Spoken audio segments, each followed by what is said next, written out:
welcome. Beautiful song here called Never Let Me Go. You know, I was thinking of this song this morning because I got my open studio t-shirt in the mail the other day, and I was thinking about the three piano players on that channel, Jeffrey Keyser, Adam Manis, and Peter Martin.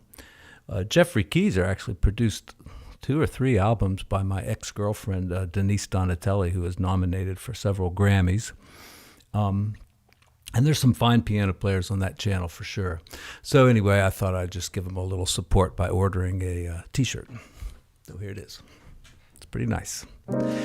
Let's go over, I put this song up a couple of years ago, I think when Nancy Wilson died, and, she did a great job on this song. And so did Denise. And anyway, I thought I'd go over the chords a little bit and the lead sheet and, talk through it a little bit. So we've got an F minor. And, this is such a beautiful song. You just want to make the chords as lush as you can and put the melody in. I have a little lead, kind of a little sketch. And I got these ideas from the Nancy Wilson recording. And then, the background comes in like this. And then she sings. And then she sings. And then the background. And then she sings. Right?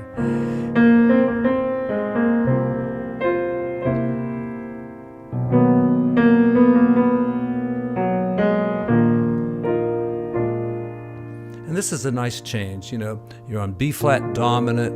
What do you expect next there? E flat minor, E flat major? Nope, you get a B flat, from B flat dominant to B flat minor. It's unexpected. But the fact that it kind of then just does the same kind of melodic idea and chords that it did back in the beginning, but only in B flat minor, our ears right away become, accustomed to this new key and the same kind of treatment. And it keeps going to this dominant chord with a flat 9. That's like the background line. Beautiful chord here, A flat major minor, minor major. It's a minor chord with a major 7th. So A flat, minor, put the major 7th in. You can just put notes from the scale. Here I went to a suspended chord, sometimes called an 11th chord. And I like it because the melody here is the 3rd, and usually, if you're doing a suspended chord, you're avoiding the 3rd, but I like it all together like that. Oh, there's something I forgot to play when I was goofing around on it a minute ago. A G, this is a common reharm thing, is to take a major chord, especially a major 7th, and turn it into a diminished chord, because the major 7th comes out to be that whole step extension.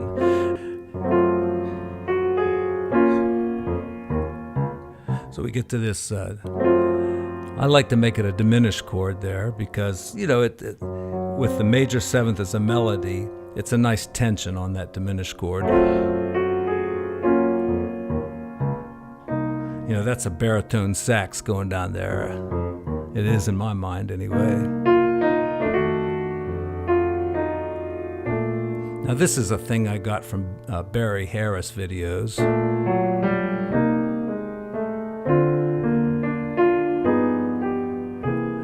This little thing. And believe me, Barry Harris didn't invent it, but he's the only person who talks about it. You could do this all the way up, And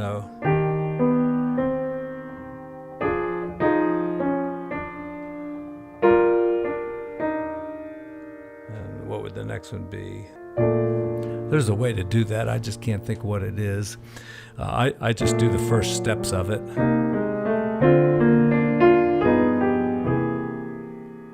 And a nice 2-5-1 back into F minor. I originally put the melody down here in the middle, but I think on the piano it sounds better up here. And then you can put the little background lines down lower there. And here, using box 3, for those of you into boxology, this is such a great chord. You can move it around like this, on a dominant 7th chord. But this is where it sounds the best for this.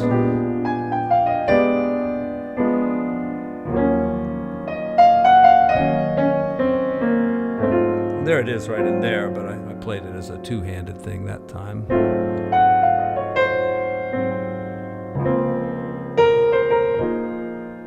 Some open voicings here. Open voicings from Open Studio.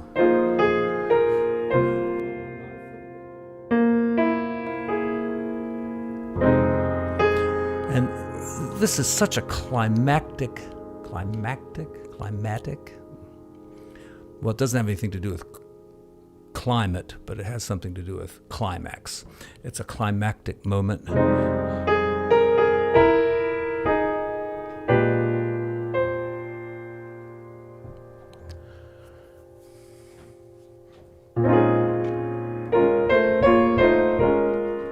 Yeah, you see me get a little choked up there because the lyrics,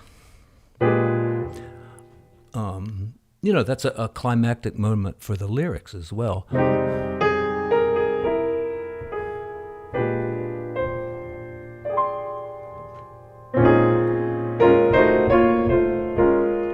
Put a little drop 2 in there, and what do you call that?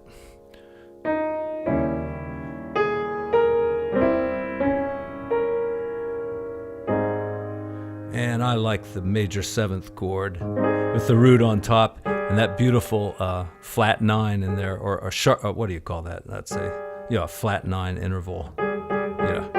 Considered the harshest of all intervals, but there it is, right on the very last chord of a beautiful song, just to prove to you that it can be beautiful.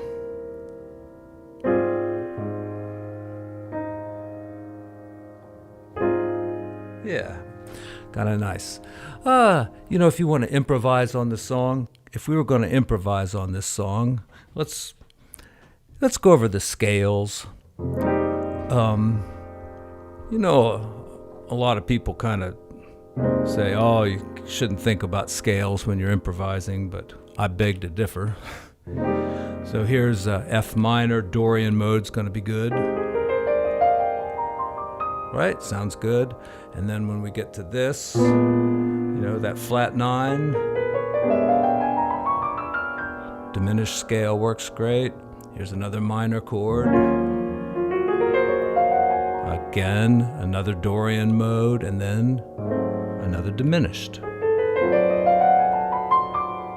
And then a nice major chord. I wonder if we could do that Barry Harris thing. I hate to call it a Barry Harris thing. It really originates someplace else. Got to find where that came from. Yeah, but I don't know if that's the right place for it.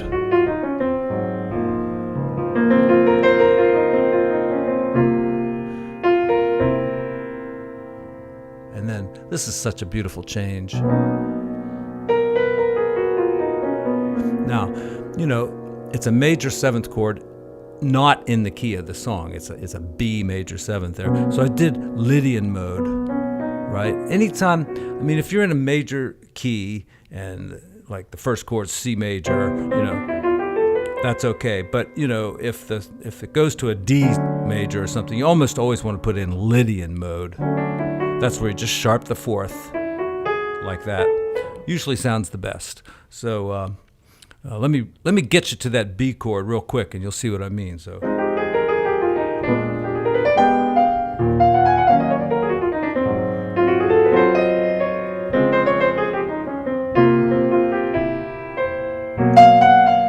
See, I started right on the Lydian note there. Because it usually, that particular note, the sharp 4, will have something in common with the next chord that you're going to play, usually. And if it doesn't, maybe that's not the best choice, but in this case it is. And then, that unexpected shift, B flat minor.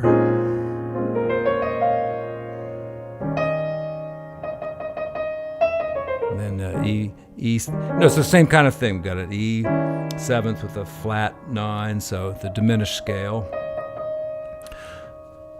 That note was out of tune this morning, and I tuned it up. Did you ever notice that my piano's always in tune? Should I do a video about keeping your piano in tune? I mean, it's not that hard. You can get like an app for your iPhone and get a little hammer like this for $18 and a wedge, and just keep it in tune. It bugs me when there's a note out of tune.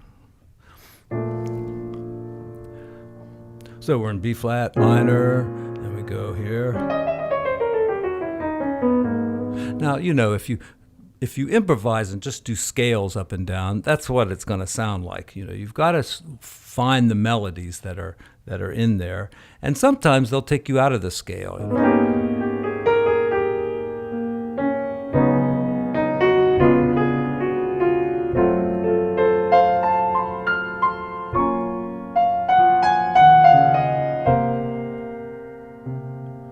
Now, what was I supposed to be doing there?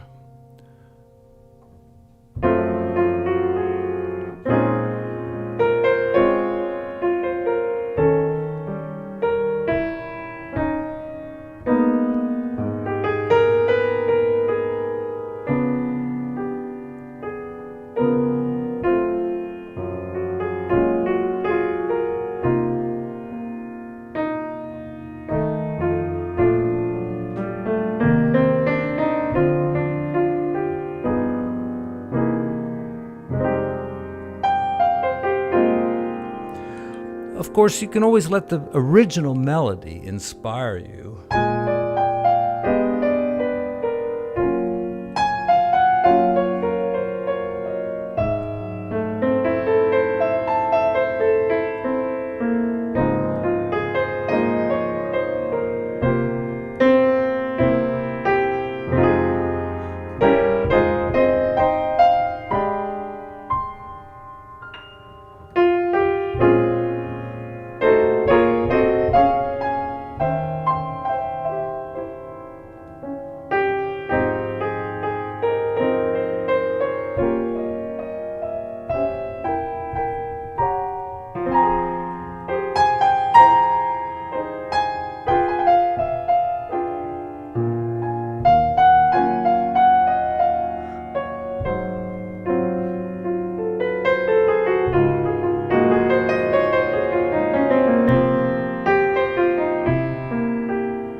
Hey everyone. Well, I'm just amazed and so thankful of all the support I've been getting over on my Patreon page, and I appreciate the pledges and the people that have signed up, and I'm going to be putting a bit more for those folks there now that they're starting to grow in number, and So, if you have a few extra bucks, and it doesn't take very much, a couple dollars a month, I think you can sign up with that. If you'd like to do that, go on over there to the Patreon page.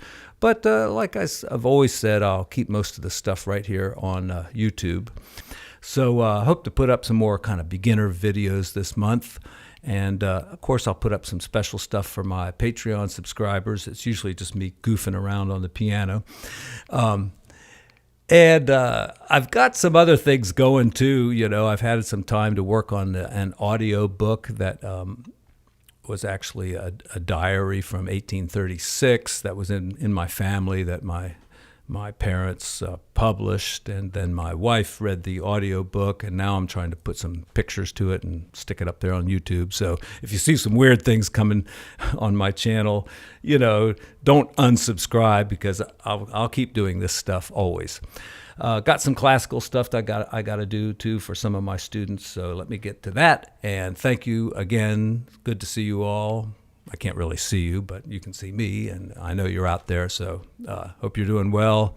Enjoy the piano, and I'll be back soon. Take care, everyone. Thank you.